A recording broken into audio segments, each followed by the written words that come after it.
Assalamualaikum warahmatullahi wabarakatuh. Di sini saya akan melakukan produk service program wheel loader WA 350-1. Di sini saya akan melakukan PS 2000 pada wheel loader. Di sini saya akan mulai dengan charging cranking system. Pertama ada baterai health test. Caranya seperti ini.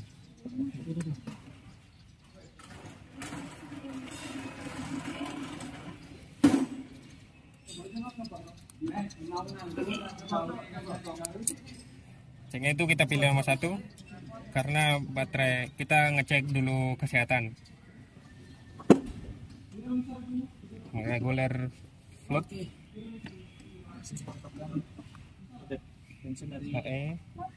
Karena di sini baterainya 150 ampere, kita pilih 150 ampere. Misalkan 120 ampere kita turunkan.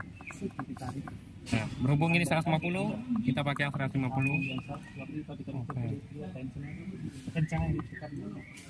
Okay. Di posisi pertama itu dengan posisi awal standar itu berapa tuh? Di sini sebelum kita lihat di sini, kita lihat di kertasnya. Di sini SOH-nya harus 80% ke atas. Nah, di sini kan 100 radiator flush. Radiator flush ini dilakukan setiap 1000 jam sekali. Nah, cara melakukan flush pada radiator melalui caranya dengan dibukanya nempel pada pipe yang nempel di bagian bawah, kita buka. Nah, kita buang hingga cairan coolant pada radiator itu habis. Setelah habis, kita tutup kembali. Dan setelah kita tutup, kita isi radiatornya menggunakan cairan coolant, yaitu sebanyak 57 liter dan pH-nya itu di angka 7. Kita isi melalui bagian atas ini. Jadi sebanyak 57 liter. Oke, sekian. Selanjutnya saya akan melakukan pengecekan tekanan pada bagian depan dan belakang pada wheel loader. Menggunakan alatnya itu yaitu pressure gauge. Di sini standar untuk bagian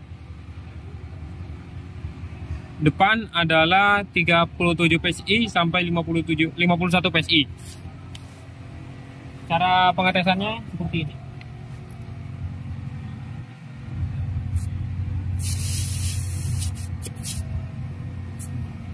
Tadi standarnya kan 37 sampai 51 PSI. Di sini hanya tidak sampai 30 makan, hanya sampai di 24. Nah, apabila lebih dari 51, caranya seperti ini. Nah, ini kan tidak keluar. Kita pencet bagian pentil bagian atas ini, dia akan keluar. Nah, segitu saja. Selanjutnya, ayo kita langsung mengukur bagian belakang. Standar pada bagian belakang yaitu 37 dan 51 sama. Jadi cara mengeceknya itu ini. Sisinya ada di bagian atas.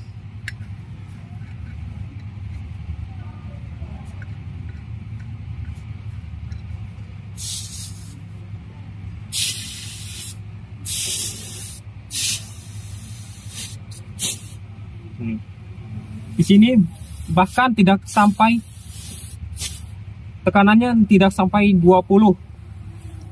Nah, kelihatan tidak?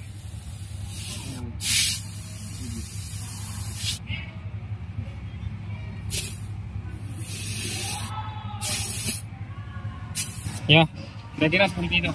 Dari cranking charging system, saya akan melanjutkan di bagian engine cooling system. Pertama, di sini saya akan melakukan pembersihan pada radiator fin. Posisi radiator fin ada di bagian sini, bagian dalam. Tuh.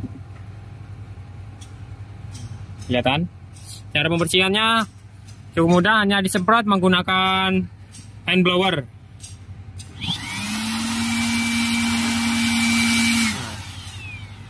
Catatan, bagian besi ini harus dibuka, setelah itu kita semprot. Karena di sini saya tidak memegang kunci, jadi saya semprot begini aja.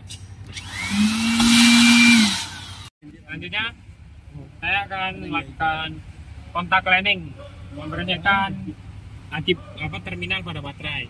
Di sini bersihkannya menggunakan cairan kontak cleaning. Di sini karena tidak ada, membersihkan itu cukup disemprot untuk menghilangkan bekas-bekas seperti oli, grease, dan lumpur dan lainnya lah. Saya akan melakukan pengetesan elektrolit spesies gravity atau kadar cairan elektrolit pada aki. Di sini saya menggunakan alat yang namanya hygrometer. Caranya, bagian bawah kita celupkan ke dalam aki, kita tenggelamkan. Baru bagian atas kita pencet hingga cairan elektrolitnya naik atau masuk ke dalam hygrometer.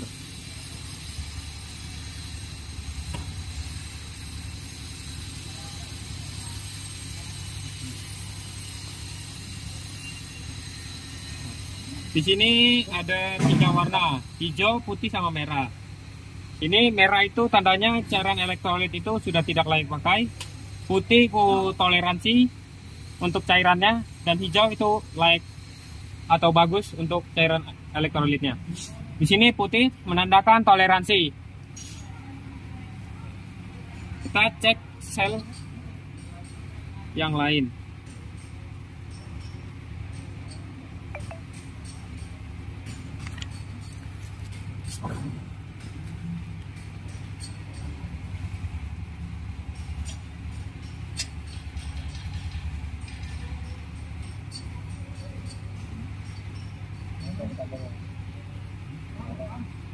Oke, baik. Di sini juga menandakan kadarnya di putih, tandanya masih dapat dipakai atau mendapatkan toleransi. Lanjut, sel selanjutnya.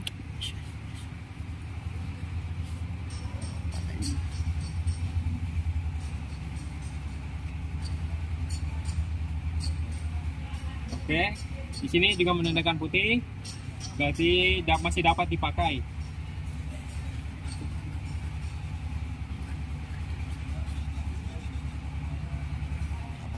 Lanjutkan sel selanjutnya.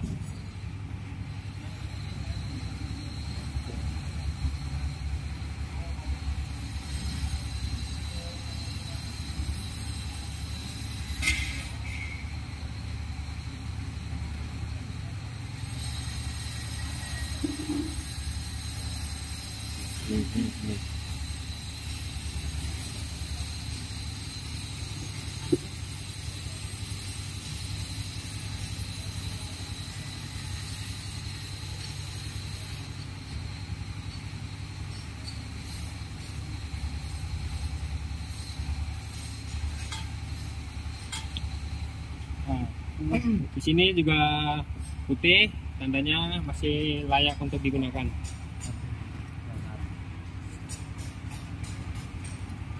Patah-patah gitu.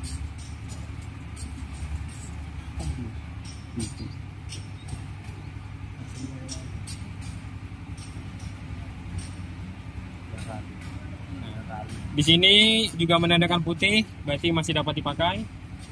Tidak perlu kita ganti.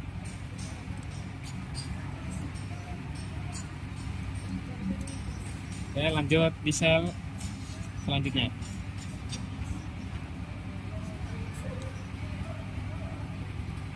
Di sini juga menandakan putih, berarti masih dapat digunakan. Tidak perlu kita ganti. Tandanya cairan elektrolit pada aki ini tidak usah diganti. Selanjutnya, saya akan mengetes elektrolit level atau jumlah cairan elektrolit pada aki atau baterai. Di sini cara mengeceknya cukup mudah. Hanya melihat casing pada aki, itu sudah kelihatan. Level yang untuk levelnya di sini minimal di antara lower level sama upper level. Jadi di tengah-tengah dan juga boleh di upper. Dan PS 2000 di charging cranking system. Di sini ada alternator belt tension. Di sini dilakukan pengecekan setiap 250 jam sekali dengan standar kekencangan yaitu 6 kg per 10 mm atau 1 cm. Saya melakukan pengukuran menggunakan push pull scale dan dibantu dengan penggaris atau ruler. Begini cara pengaplikasiannya. Di sini kita hidupkan dulu. Kita pencet yang peak agar angka itu tidak berubah apabila kita angkat. Nah, di sini kita akan menekan hingga 6 kg dengan kedalaman 1 cm. Patokan ukur adalah bel sebelahnya.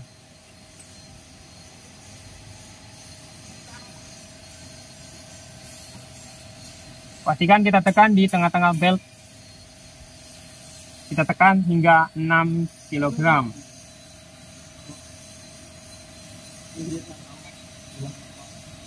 Nah, di sini ketemu 6, sudah ketemu 6 kg. Dan dalamnya itu adalah sekitar 12 cm atau sekitar 10,2